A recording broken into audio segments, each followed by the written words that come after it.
Our next parable is the parable of the weeds, and I'm just going to keep stepping through this text from Matthew. In Matthew 13:24 it says, Jesus, he put another parable before them, saying, "The kingdom of heaven may be compared to a man who sowed good seed in his field. But while his men were sleeping, his enemy came and sowed weeds among the wheat and went away. So when the plants came up and bore grain, then the weeds appeared also. And the servants of the master of the house came and said to him, 'Master, did you not sow good seed in your field? How then does it have weeds?' And he said to them, 'An enemy has done this.' So the servants said to him, 'Then do you want us to go and gather them?' He said, 'No, lest in gathering the weeds you root up the wheat along with them. Let both grow together until the harvest. And at harvest time I will tell the reapers, gather the weeds first and bind them in bundles to be burned, and gather the wheat into my barn.'" And this also has an explanation. In verse 36 it says, "And he left the crowds and went into the house, and his disciples came to him, saying, 'Explain to us the parable of the weeds in the field.' He answered, 'The one who sows the good seed is the Son of Man. The field is the world, and the good seed are the sons of the kingdom. The weeds are the sons of the evil one, and the enemy who sowed them is the devil. The harvest is the close of the age, and the reapers are angels.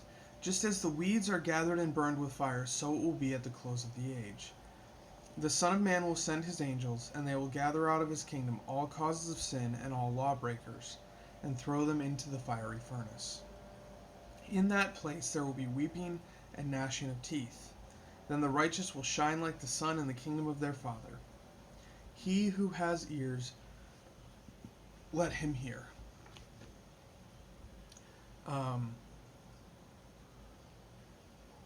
So the lesson here is, I think it speaks powerful to a difficult question that we struggle with as Christians, and that is, why do bad things happen, right?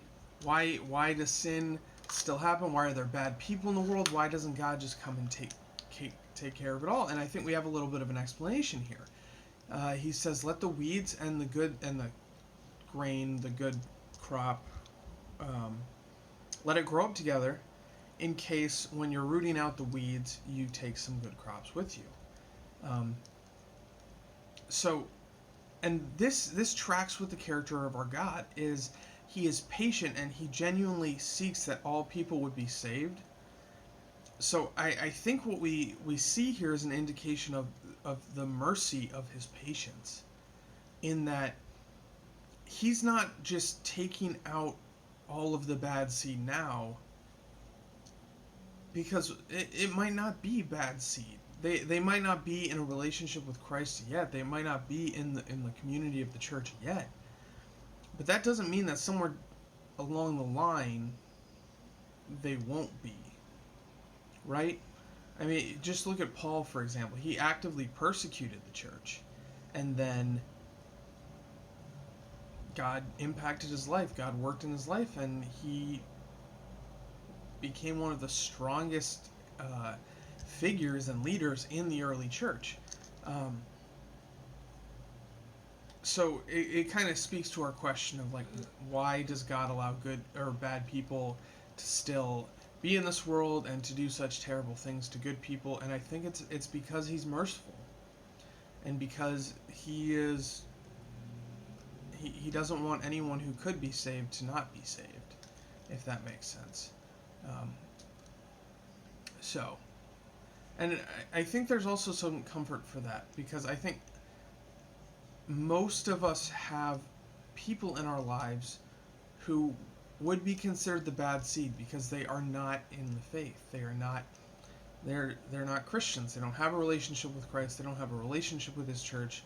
And this gives us hope, because God is patient with them. So even if they're not there yet, we still hold out hope that the Holy Spirit will work in their lives, that will work through us in their lives to speak to them. So I think there's some comfort in this passage too. And that's what I'm going to leave you with today.